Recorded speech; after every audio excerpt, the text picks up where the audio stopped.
The other day, I received a comment on my Peter McKinnon video that said something to the effect of, "Nah, film photography is pretentious."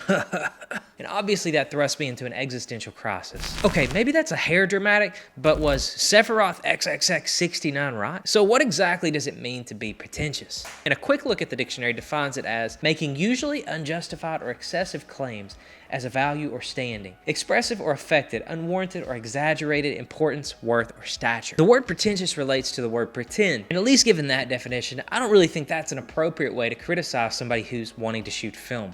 It usually concerns someone trying to portray an aesthetic that the observer may not think is befitting to. Someone wanting to shoot film might also want to drink craft beer, wear fedoras, listen to Mumford & Sons. Those are all clearly an appeal to a particular aesthetic. And if you wanted to say that that person was pretentious with any of those trappings, it would be because you didn't think that that aesthetic necessarily fit them. And at least as it relates to those particular appeals to the hipster aesthetic, there's nothing wrong with any of that. I'm guilty of most of those. And when we see a film photographer, and they have many of those qualities, how many film photographers on YouTube are wearing beanies or wearing band tees? I'm guilty of that, or drinking cloudy beer. When we make those kinds of choices that are sort of outside of the mainstream, it's pretty clear we're trying to curate an aesthetic. And I think some of that stems from, I'm from Eastern Kentucky, from a very rural part of the world. If you were trying to think about what the aesthetic from someone from my part of the world might typically be, you're talking Wrangler jeans and driving big trucks, lots of bro country, that kind of stuff. Because what I do is typically out of line with that to some degree. It's easy to criticize me as being a little pretentious. I don't shoot deer on the weekends, I shoot photos.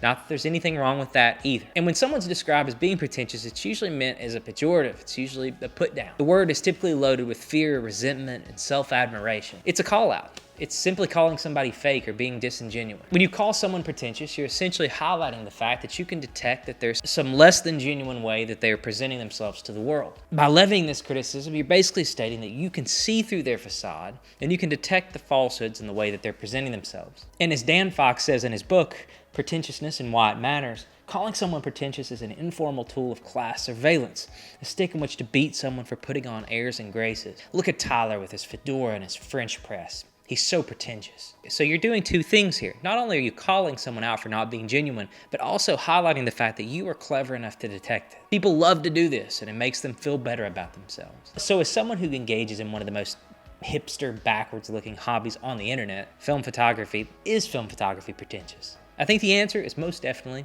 yes. What if the video ended right there? But wait, I had several minutes allocated for this segment, so let's continue. Doing film photography, engaging in film photography, carrying around these old film cameras, and going through the relatively difficult process of shooting and developing film definitely is making appeal to a particular aesthetic. And we do this oftentimes in the face of lots of people who don't understand why in the world we're doing what we're doing. When we make a decision to do something different from everyone else, to appeal from an aesthetic that's not typically mainstream, we definitely are being pretentious in some sense. And most of us will try to justify our actions to other people. We'll list off a slew of photographic reasons why film photography is really cool and interesting. And many of us shoot film for a variety of reasons. We think the cameras look cool, or we think they make us look cool. Or there's a particular influencer that's been shooting film and we want our photos to turn out like that person's photos. But if we're all being honest, particularly those of us who've came around to film relatively recently, we are trying to lean into a particular aesthetic. An aesthetic that's different, that sets us apart, that makes us feel like we care about our art more than everyone else. The grains, the colors, the tones, that sense of imperfection that you can only get with film. But at the same time, most of us are carrying around cell phones that are more than capable of delivering exceptional image quality. And with only a little bit of work, we can find filters pretty easily that can make our photos on our phones look almost identical to film photos. In fact, I would argue that by using software trickery, we can oftentimes get better results from our cell phones than we can get with our film cameras. So why else would we walk around with these old mechanical film cameras and old dusty lenses and this old antiquated process that takes weeks and weeks and weeks for our photos to come back? Why would we do that? There are good and valid reasons to shoot film. For example, it does cause you to slow down and to be more conscious about the shots you're taking. Number one, if you're not careful, you'll make mistakes.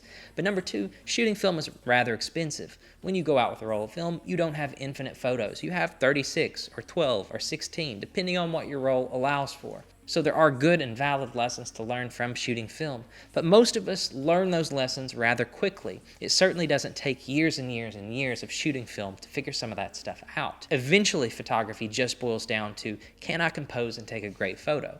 after we learn how to use all of our tools. So why do many of us stay with film photography? I think the pretty clear answer is those aesthetic concerns that I've highlighted already in this video. I mean, heck, most of us making and watching these videos weren't even around when film was king. And we talked about some of those tropes: craft beer, indie music, band tees, all those hipster things, right? I'm wearing a Marmot hoodie right now because I like to camp.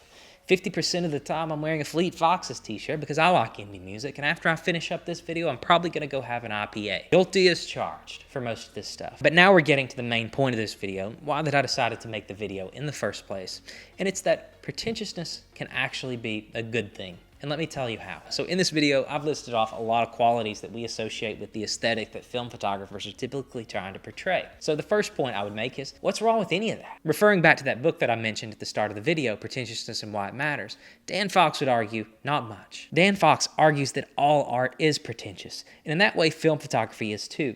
Further, Fox argues that pretentiousness is when we are trying to be more than what we are. Pretentiousness is aspirational in nature. We're trying to be something beyond what we already are. And perhaps, instead of trying to tear down the person who only listens to bands on Spotify with less than 100,000 streams, maybe we should try to hold them up for trying to escape the long, vapid shadow of pop music. In his book, Dan Fox tries to reimagine pretentiousness as something more of an imaginative self-exploration and less like something restrictive.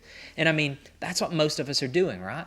And going back to Tyler and his French press and his fedora, Tyler obviously loves coffee and he wants to explore that hobby at greater depth. And I only use Tyler and coffee as an example, as these are thoughts that I've had before when someone goes through all the song and dance of trying to make an elaborate cup of coffee. It's easy for me to want to tersely dismiss that as a waste of time. But then again, look at how I approach my photography. The outsider sees that as pretentiousness, but the person who's doing it sees it as exploration and self-fulfillment. Look at all those dusty cameras and lenses that we bandy about.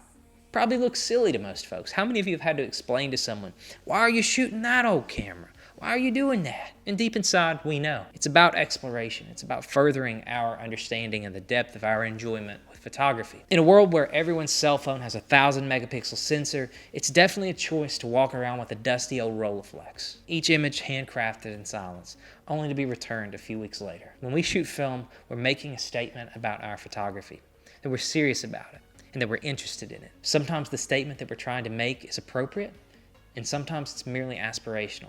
A statement that we're trying to better ourselves, to be more deliberate, to be more conscious, to slow down and be more thoughtful. Film photography is pretentious, but maybe that's not so bad after all. So I would argue, wear your beanie, wear your band tee, take a swig of that ice-cold, cloudy beer, and carry that old dusty camera. After all, we're explorers. And if you want to look at a good camera that you can carry around and look pretentious with too, take a look at this video I made about the Contax G1. It's an exceptional camera and it'll do about anything. But as always, guys, thank you so much for watching, and we'll see you next time.